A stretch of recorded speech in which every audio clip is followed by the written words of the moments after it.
You mentioned journey, and I know that you like to blog, and you've walked the Camino de Santiago 11 times now, which is very impressive. So, congratulations.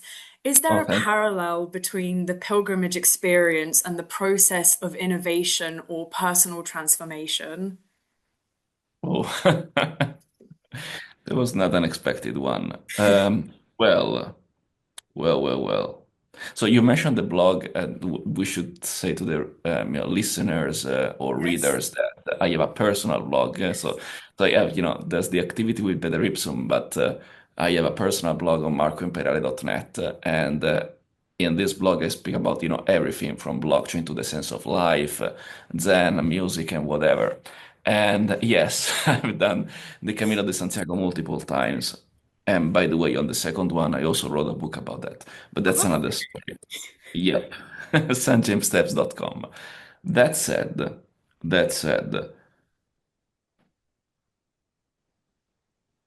I don't think that doing a pilgrimage, or, you can do it as a walk, cutting out also the spiritual element. So doing a walk in the woods of Galicia and writing a book can be similar experiences, but there's a but. And so first of all, doing several weeks a year, maybe 2 or 3 weeks a year, sometimes 1.5, to empty your mind, it's very useful when you are doing strategy. But that's not the point. The point is that I've noticed that the hardest part is starting. So we think about the writing, we think about the drafting, we think about the editing, we think about the research, we think about the promotion, we think about the marketing, we think about, everything that comes with a book. But when there's this idea in your mind, the hardest part is move. Because when you think about all the effort that is required, whether it's doing the Camino de Santiago or doing a book, you don't do that. So there's a recklessness that we need to have in order to take a leap of faith and say, somehow, some way, this project will end. Somehow, some way, this walk will end.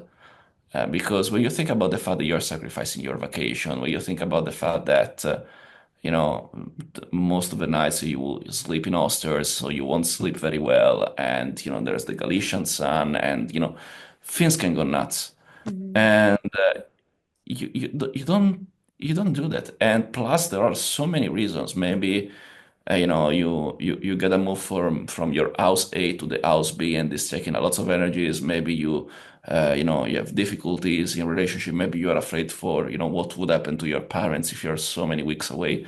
I mean, there are so many reasons not to do.